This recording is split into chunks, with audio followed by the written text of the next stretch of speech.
everyone, and welcome to the Aussie Ninja video show. I've got Andrew here, and we want to talk about, I don't know, blockchain and crypto and the things. The How usual. are you, Andrew? I'm good. Awesome. Were you surprised that Tesla bought a bunch of Bitcoin yesterday?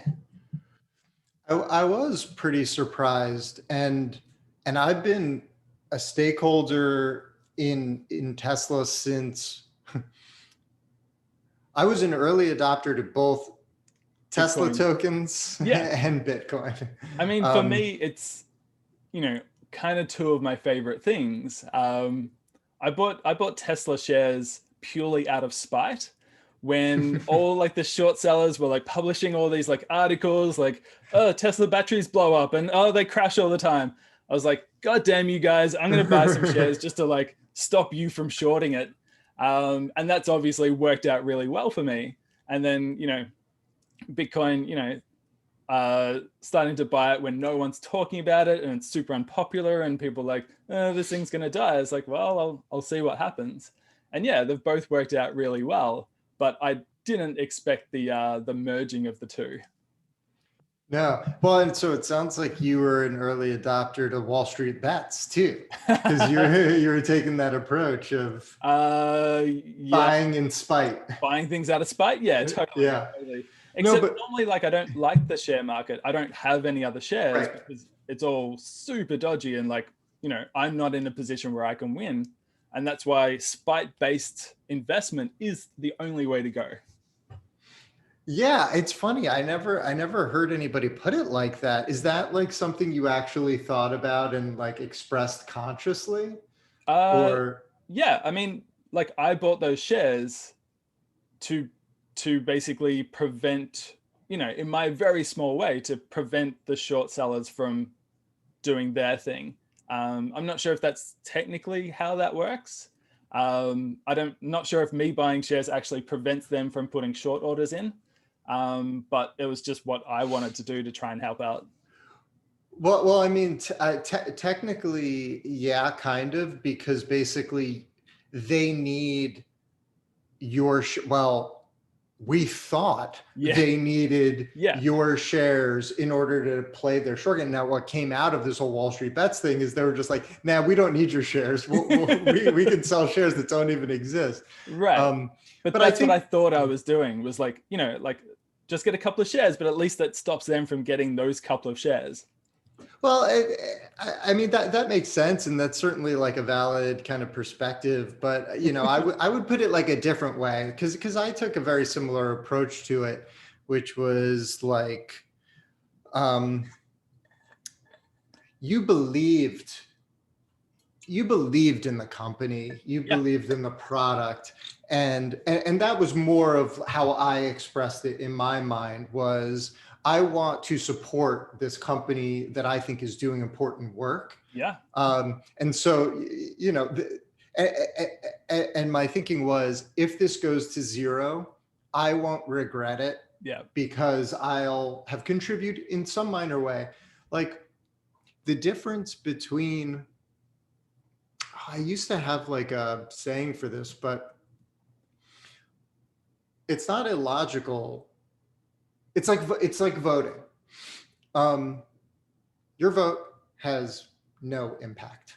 yeah, That doesn't mean it doesn't have any moral value to you. It doesn't mean that you shouldn't necessarily go vote, although sometimes it does feel like a very futile thing. yeah, Um, but if it's an opportunity to express your moral values and demonstrate to yourself, who you are and what you stand for, there can be value in that.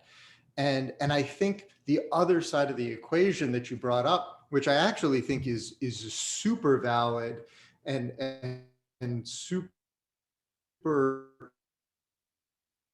investment, so investment advice, but like, I felt the same exact way you did, where I was like, I can't play the stock market. I've tried.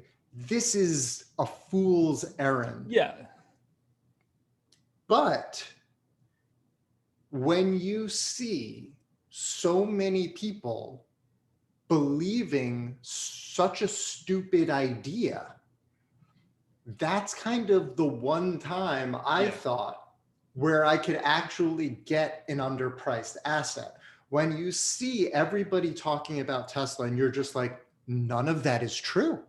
Yeah. None of that is real. Yeah.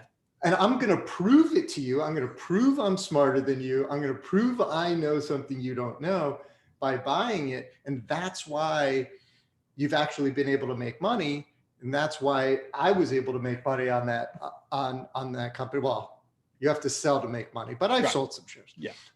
But it was the same thing with Bitcoin too, where I was like, I believe in this technology. I love this technology. I want this technology to succeed. So I'm going to buy some. Maybe it'll go up. Maybe it'll go to zero. But I love what we're trying to do here. So I'm going to buy this. And oh, wouldn't you know, when you believe in something, odds are other people believe in that thing. Odds are they're willing to contribute to it, to add value to it, to buy it. And oh, the price goes up because of all that, which probably plays in well with the topics you wanted to discuss today.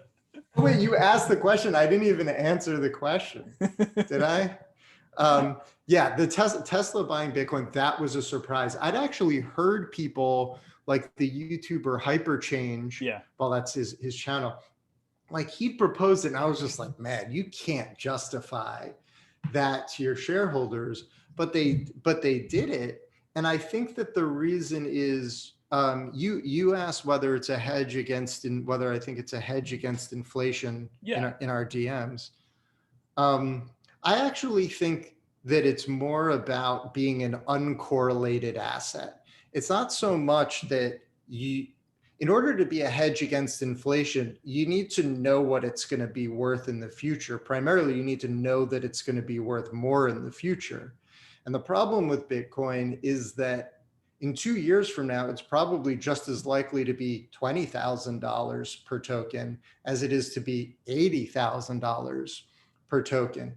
But however it gets to that price will be largely unrelated to what the dollar is doing or what the S&P 500 is doing. And that's incredibly valuable to investors who are looking to diversify their portfolios.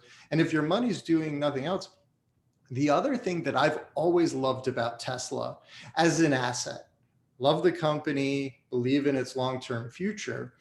But because I believed in the long-term future, I loved the volatility of it.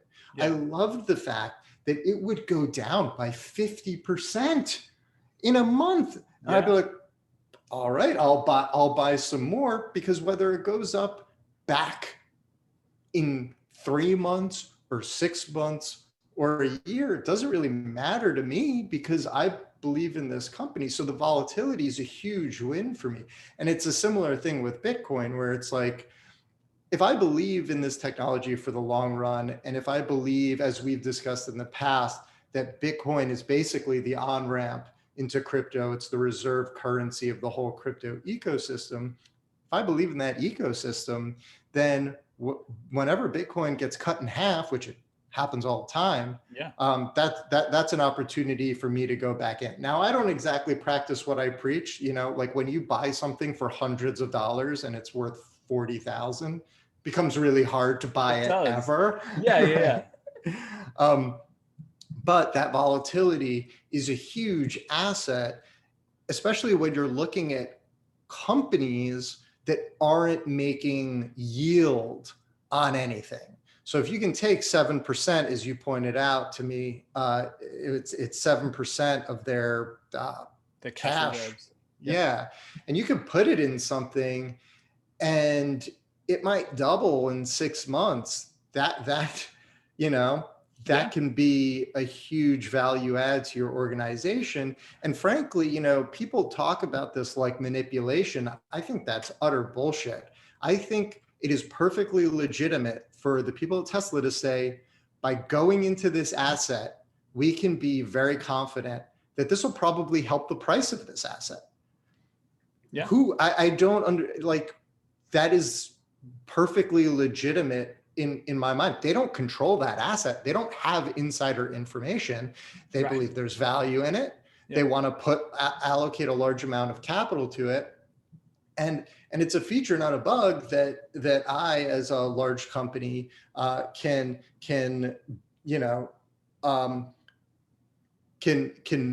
benefit from that move based on increasing its value. I mean, that value proposition won't last forever.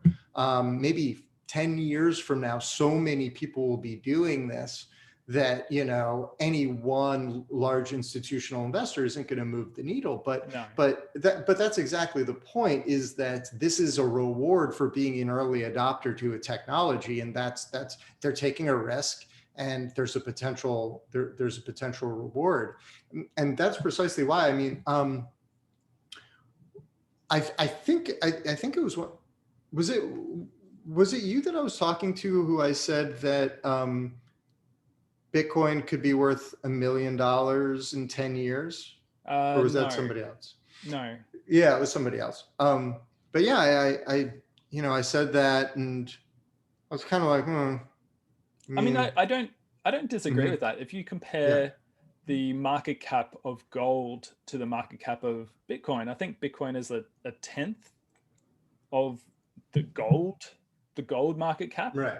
So, there is potential there. Like, I don't know what's going to happen, but it could increase times 10. Like, who knows?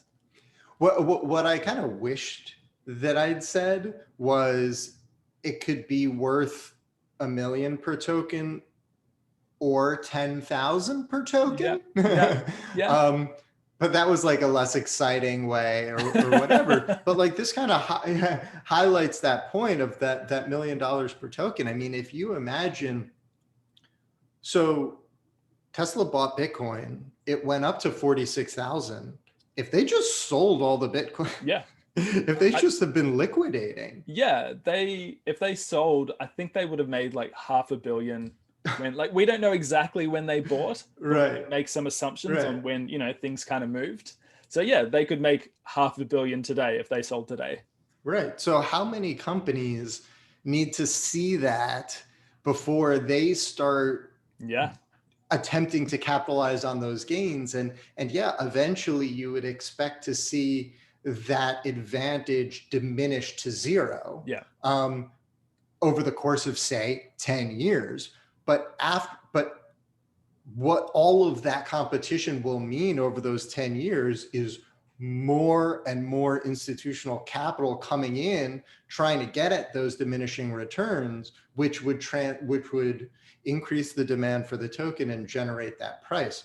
I think even though there would be diminishing returns, it would still be advantageous over fiat, right? Like, the inflation rate is somewhere between 3% and 20%, like the real inflation of the USD. So even if there are diminishing returns in that Bitcoin isn't going, or, basically it's stabilizing, it's not necessarily going down at a predictable rate like the USD would be, I guess. I'm not an economist. Yeah, well, so this was the other answer that I wanted to give you to the question. One of the things that I think makes crypto so interesting, makes Bitcoin so interesting, is that because nobody owns it or controls it, because it's decentralized, because it's part of this decentralized world that is evolving and changing all the time. What I also think that we can expect to see over the next 10 years is the very value proposition of Bitcoin itself changing. And so like, it's almost like chess, where you have to think 10 moves ahead, where it's so once you start getting institutional investors like Tesla in on this, it's going to change, right? 5 years ago, when Bitcoin originally started, for example, one could say that the value proposition was, well, you have a few diehard libertarians and anarchists, and, right, who love gold and who love code, and it's this beautiful little match made in heaven for them. And so that's why it's valuable, because these people love it. Yeah. And over time, it's shifted and it's changed. And now these institutional investors are going to get in, and hopefully more great general purpose platforms will come in. Hopefully Koinos will be a major one. And so there's going to be all of this value to the crypto space as a whole. And now Bitcoin is going to, and say over these 10 years, the volatility diminishes. Now it's a totally different thing. Right. Just because the original value proposition of, okay, it's this volatile thing, we can go in, we can get the price up, it can provide these benefits. Just because it stabilizes or changes in a way doesn't mean the value will go down. No. It could mean it goes up, assuming that the changes are for the better. And the goal is to design these platforms and leverage these technologies in a way so that they get better over time. And that's why, we focus so much of our attention with the solving the upgradability problem in Koinos and designing this thing to maximize the rate of evolution, and not focusing on any one feature or another, because we want Koinos to change and adapt to the needs of the moment more rapidly than anything else. That's where we see a huge amount of value coming from. And that's what developers and users need from these platforms. Our wants and needs as humans change. That's kind of the amazing thing about us. We're crazy. We like We're highly memes. adaptable and crazy. Yeah. Like our irrationality is what makes us interesting.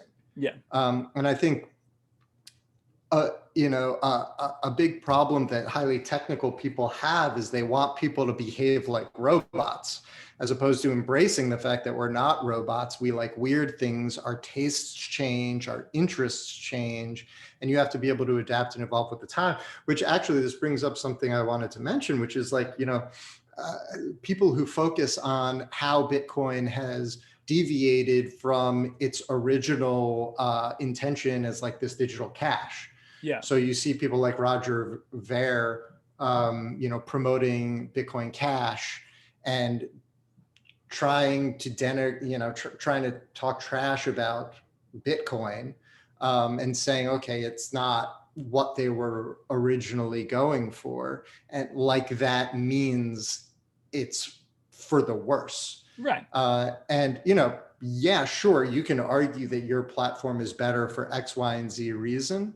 But I think to be like it reflects a dogmatism that is unwise to adopt. Things should change and things should deviate from the original intent. It's not necessarily a bad thing. Yeah, no, I obviously completely agree.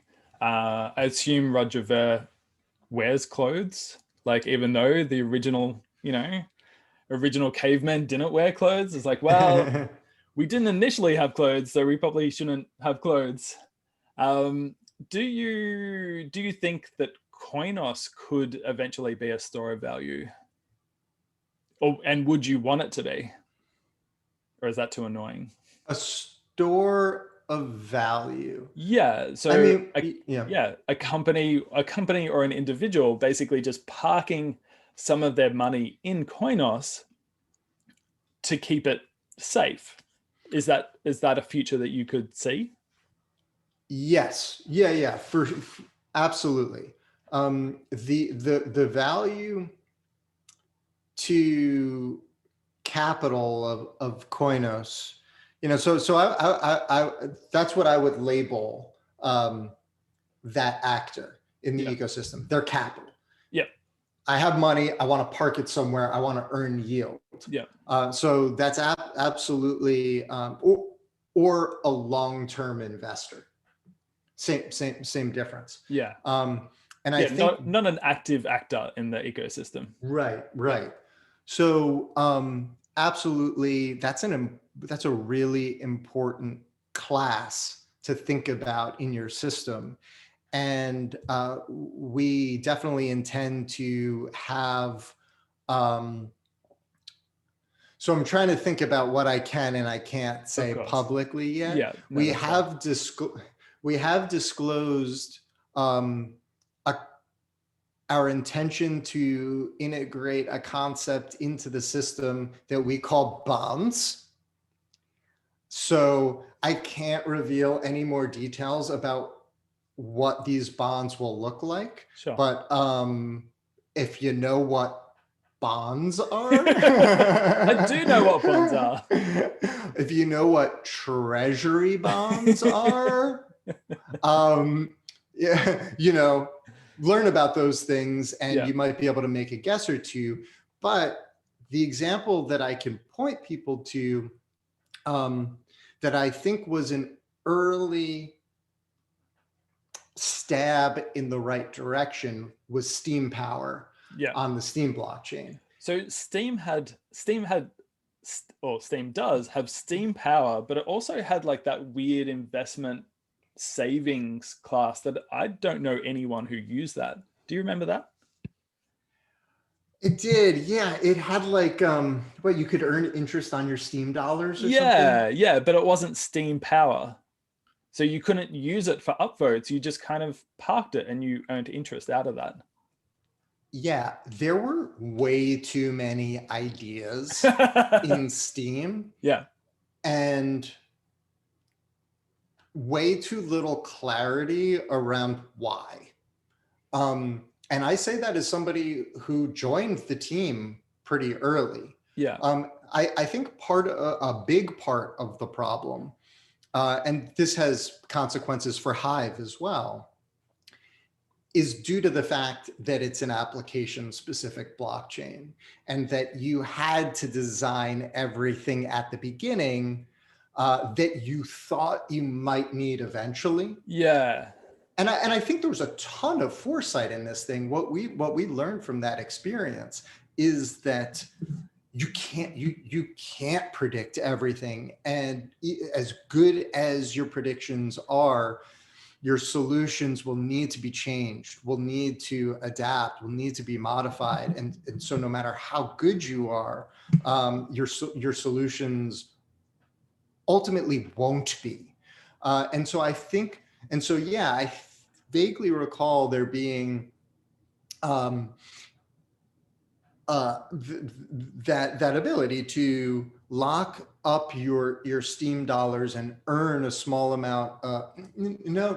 So Like you were part of the rewards, I thought. Like if you think of like the rewards pie chart, think like witnesses got a chunk, investors got a chunk, and then content creators got a chunk, if I'm remembering it correctly. yeah, that might be the case. It's crazy. I'm like pushing out, like working on Koinos is like pushing out all the stuff I remember about Steam, but it You're also going to highlights forget a how to problem drive with it. soon.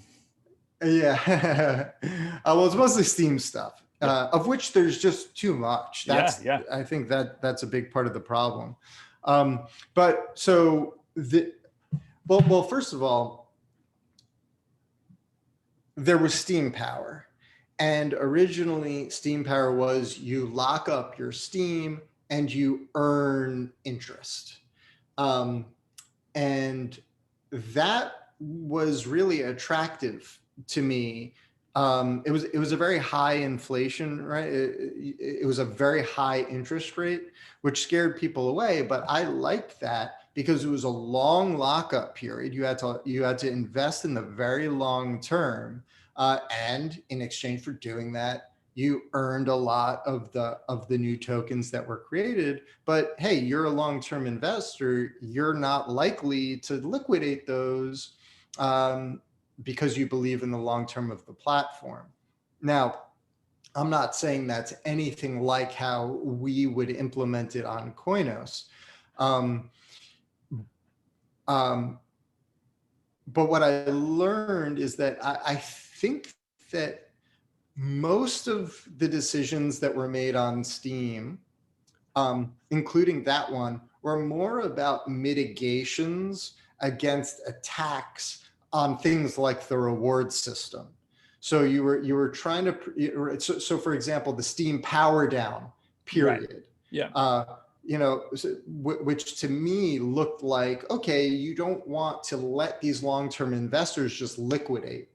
So that makes sense, but it really wasn't about that. It's about making sure that the economics of using your stake to vote on stuff and then distribute rewards, making sure that all of that math continuously adds up. And yes, there's this component of not destabilizing the economy too much.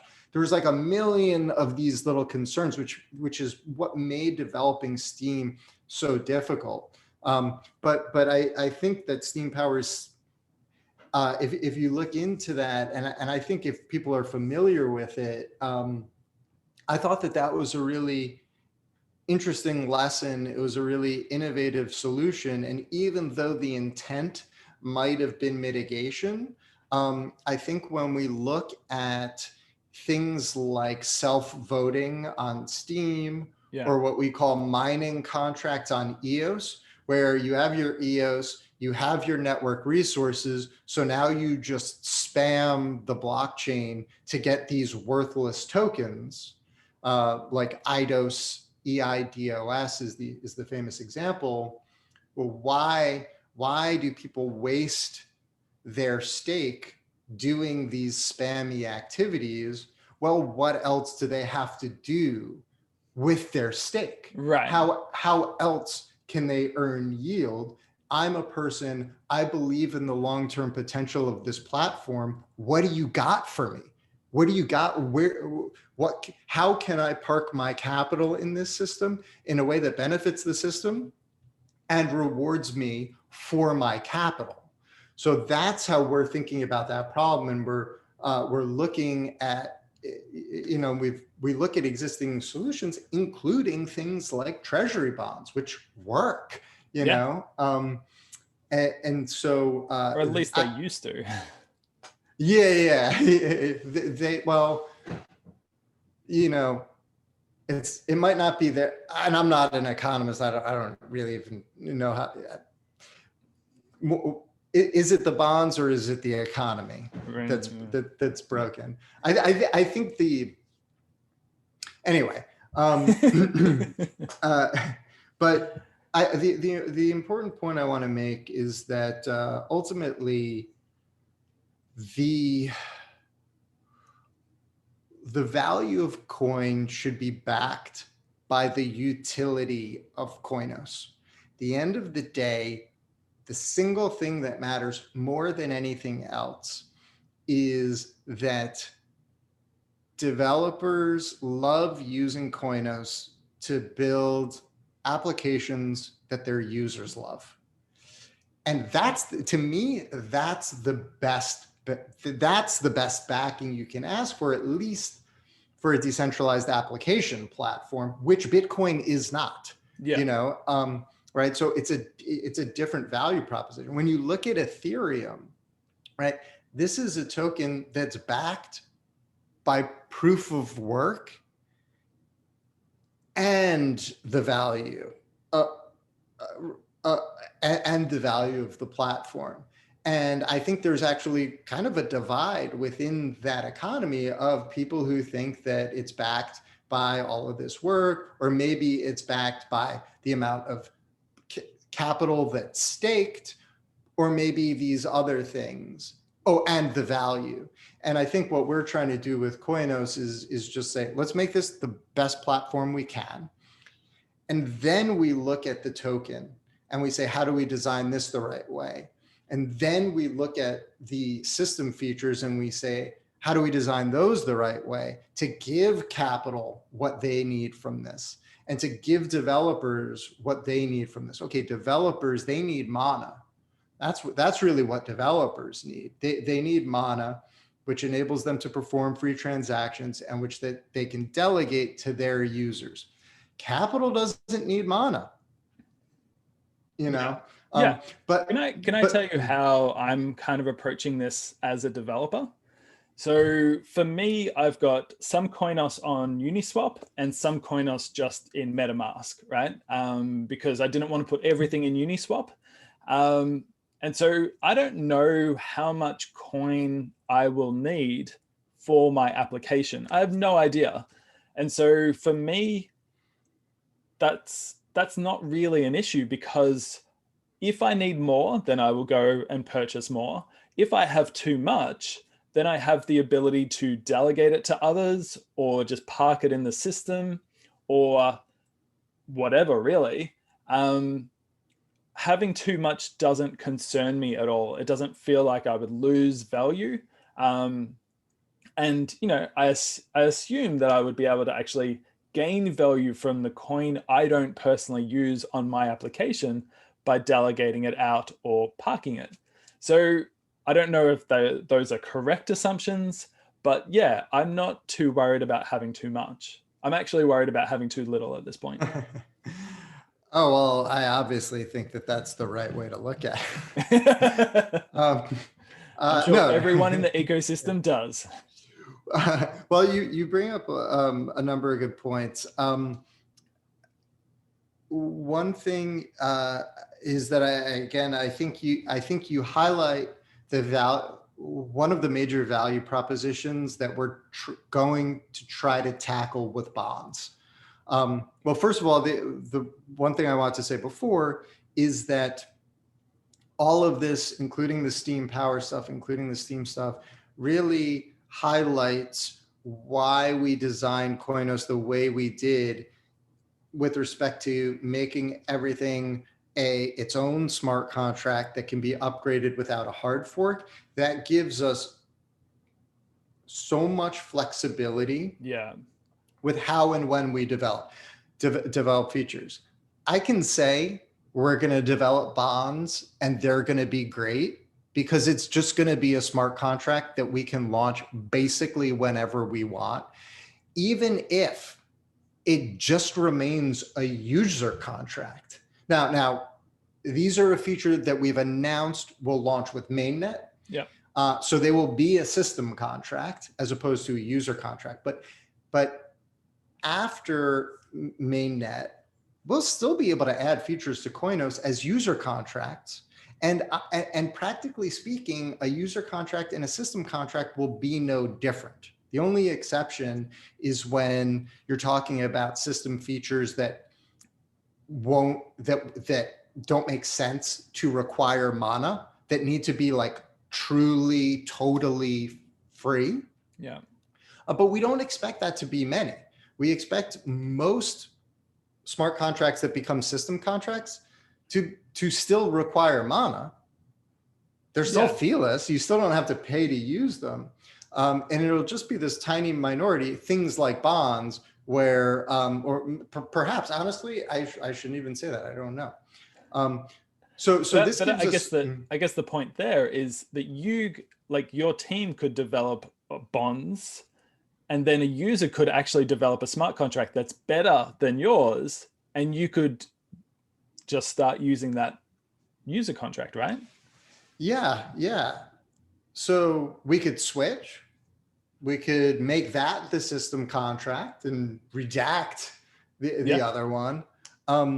The other point I want, the other thing, the more important thing, I went off on a tangent about the feelessness. It's not that.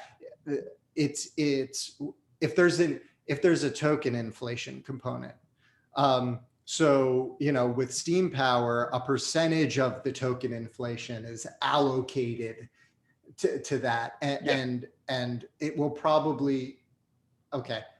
So if it were the case that some amount of token inflation needed to be allocated to bonds, that's really something that that's going to be a real extra special privilege of a system contract, which is why it would need to be launched at mainnet, and why it might be sense. But like you said, that doesn't mean if there's that token inflation allocated to that thing, swapping out that smart contract for another smart contract, or just upgrading that smart contract will be very feasible if there's some kind of improvement. But the other point I wanted to touch on is that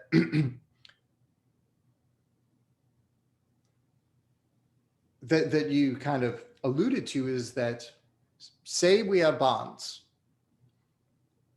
That doesn't stop somebody else from launching their own interest-bearing Right. thing, right? Yeah. Yeah. What we need to think about in terms of our bonds is kind of all of our features are these basic features, are these like very generalized features, these very broad features that are non-specific, that should appeal to the widest range of stakeholders. And then what developers are going to come in and do and say, oh, I'm launching this additional asset, which caters to the needs of a more specific demographic. And so you, to circle back around to the whole point of this, but like you as that developer is like, I've got more coin than I need. Bonds should create an opportunity for you to say, to take that extra coin, keep it in the system, earn a yield on it. And then what other developers should be doing is coming in and saying, here are even more ways for you to earn a yield on that. Right. And that's, that's how Koinos should be developed, and how I think it will evolve over time, where there'll be all of these opportunities. And this is how you solve this. This is the solution to the spam problem. The solution to spam is not trying to figure out what spam is. You can't. Yeah. The solution is forcing people to say, do I spam, or do I put that money somewhere else where it's going to produce more value for me? And so the way we're designing Koinos is that if you use your mana to perform a transaction, you are not spamming, because you are giving up the opportunity to generate a yield. Yeah. And so the very fact that you've sacrificed that opportunity is proof that you must be getting value out of this, because you could be in DeFi, you could be, Yeah. in bonds. Yeah, that totally makes sense. And I think like really like people are out to get what they can from a system or process or company. And so making it super attractive, making the thing that works best for the system the most attractive option, is always going to win out. People don't want to spam. Yeah. But the another interesting consequence of this that people probably don't realize, and it comes from our direct experience on Steemit, is that this is a huge scalability solution. So you have all these platforms that are doing the most complicated, insane Polkadot. Yeah, which because is it's kind of a whack-a-mole situation, right? Like a problem comes up, they whack that, but it adds complexity each time. Right. Polkadot's like, we need transaction throughput. Ethereum's too slow.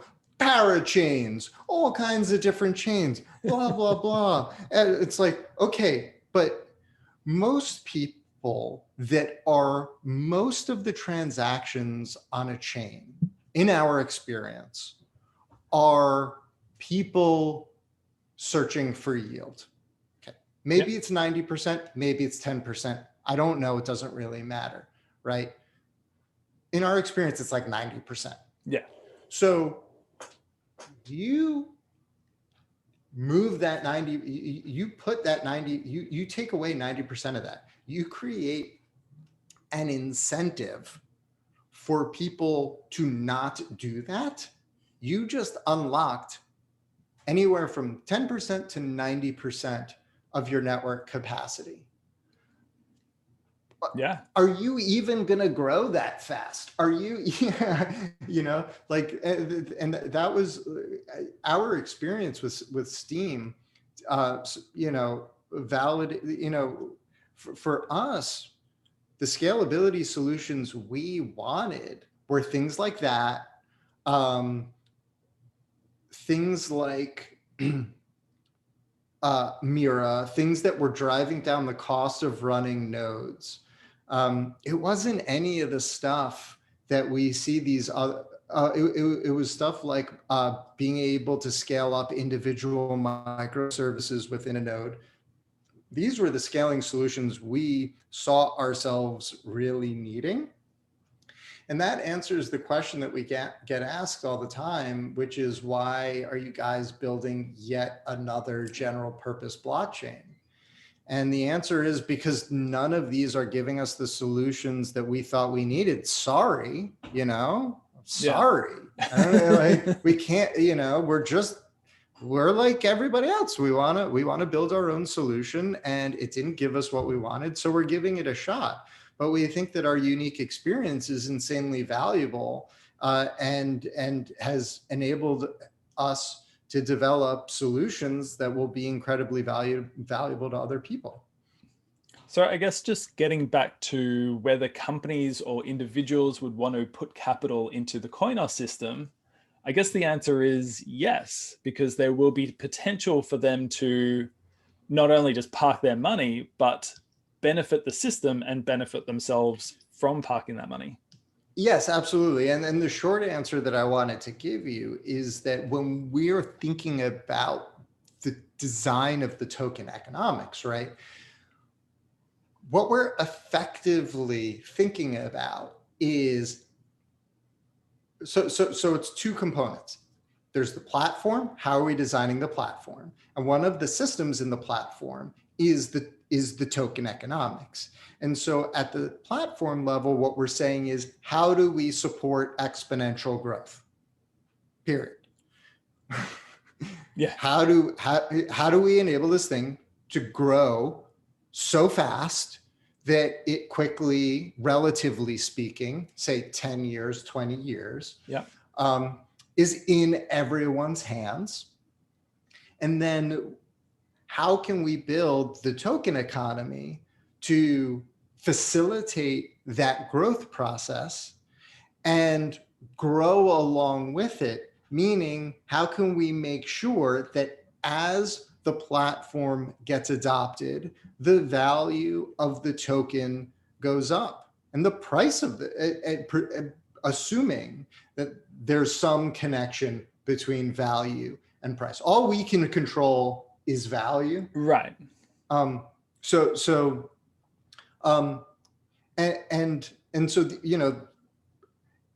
and how do you make sure that as the price of the token goes up? So the next step after that, thinking kind of like the chess game, is, and this is, I think, because this is an important step that it seems like most projects never get to, is how do you make sure that when the price goes up, okay, so you've won, you're great, you launched, you built everything right, the price goes up. Now nobody can use your platform sucks. Yeah. So how do we make sure that as the price goes up, that the platform still remains useful, and in fact, it keeps getting better. It keeps getting better and better and better. And in fact, the price going up actually provides more working capital to the ecosystem, which can be pumped back into making the ecosystem better, that can make the platform better, right? So these are how we're thinking about these. I'm not saying that we necessarily come up with the perfect answers to all of these things, but we have to be keeping all of these things in mind. And we do have several innovative solutions with respect to those things. Modular upgradability, again, this upgradability solution, this is huge. This is probably the biggest solution to that problem, because when a token increases in value, when the market capitalization of a platform skyrockets, all of a sudden you can't change anything. Change now means risking hundreds of millions of dollars in capital. And so, okay, now we got a hard fork. We got to take the network down. You've got to convince everyone to do the hard fork. Yeah. And this was a huge component of the justification internally for modular upgradability, was this point, was that it would enable us to turn around, and it enables us to push lots of small changes without ever taking the network down. And fast forward to 5 years from now, if the platform is worth $1 billion and some little thing that is obviously a bug needs to be patched, boom, we could patch it right there. And now what happens to the market capitalization? Well, it should go up because the platform just got better. Yeah.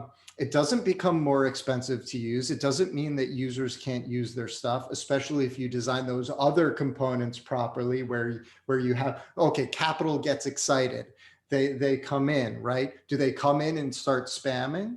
This is why it's so important to have bonds. Is no, capital goes, oh, look at that. They're fixing stuff. It's getting better. I want to invest in this growth. Great, you have this great asset for me where I can come in and I can park my capital, and it doesn't degrade network performance. So yes, it's a long-winded answer, but I don't want to just say, of course, the price is going to be worth more in the future. Yeah. I do believe that will be the case. In fact, if you look at the price of the token now, if you look at the market capitalization of the token based purely on our track record, I think it's hugely undervalued. So allocating some capital into it seems like a fine. This isn't investment advice, but yeah. I mean, you can't guarantee that, but to me, it seems like it is undervalued. Just from what I can. Yeah. We obviously think it's hugely undervalued, but that's fine because we haven't actually released anything yet. And I was having this thought the other day when people were like, "Oh, the Ethereum fees are so high," and I'm like, bake that into the price of the token. And now think about what you think will happen when we launch testnet, and then when we launch mainnet. Assuming that we launch the features that we say we're going to launch, which we obviously believe we will, and we are betting extremely heavily on the fact that we will. Now think about how your situation would be if we only let you buy in after the launch of testnet. Now think about what it would be like if we only let you buy in after we launched the mainnet. So we launch all these great features all at the same time, all these innovative features. We have this feeless blockchain that works great, that has smart contracts, that's fast, and we launch the token then. What do you think is going to happen to the price, right? So yes, it's the earlier it is, the riskier it is. And as far as we're concerned, I don't care if you buy the token or not buy the token. Our time horizon is 5 years, 10 years. Yeah. But just think about what the situation would be if we launched it later, if we launched it after we did those things, because we're in the same boat as everybody else. We had to spend money to acquire our token. Yeah. We are in the hole. Yeah. So we have to deliver these things. We have a track record of at least delivering what we said we were going to deliver. I mean, I won't fault anyone for saying that we maybe aren't the promptest, but that was when we were at Steemit. I think we're moving very fast for crypto. I think we have a great sense of the speed at which we can launch. I think people are going to be surprised at how fast we are moving. And when you combine that with the fact that we deliver what we say we're going to deliver, I have never been more optimistic about the future of Koinos, and I think the same goes for all of us. With every day that goes forward, the more confident we become. All of the hard parts are out of the way. The rest is just honestly the biggest challenge that we're struggling with now is the mundane, boring stuff of the peer-to-peer network, managing the communications between the microservices, fixing the stupid little bug things. It's drudgery. Now we're in the drudgery phase, whereas the up until now it's been fun, exciting, exhilarating, mortifying, scary, stressful, trying to solve these crazy problems that we didn't know if we can necessarily solve or not. That's all out of the way. So yeah, I'm super confident as far as the value proposition that we're going to be offering to market. And I also think that we're really honing in on our messaging. I think that's something I'm obviously excited of course about. you think that. that it's important or that it's exciting? No, that you're honing in on your messaging because you're like the messaging guy. Well, I mean, that's why I think it's important. It is super important. That's like with GFAM, that's the thing that we're struggling with the most as well.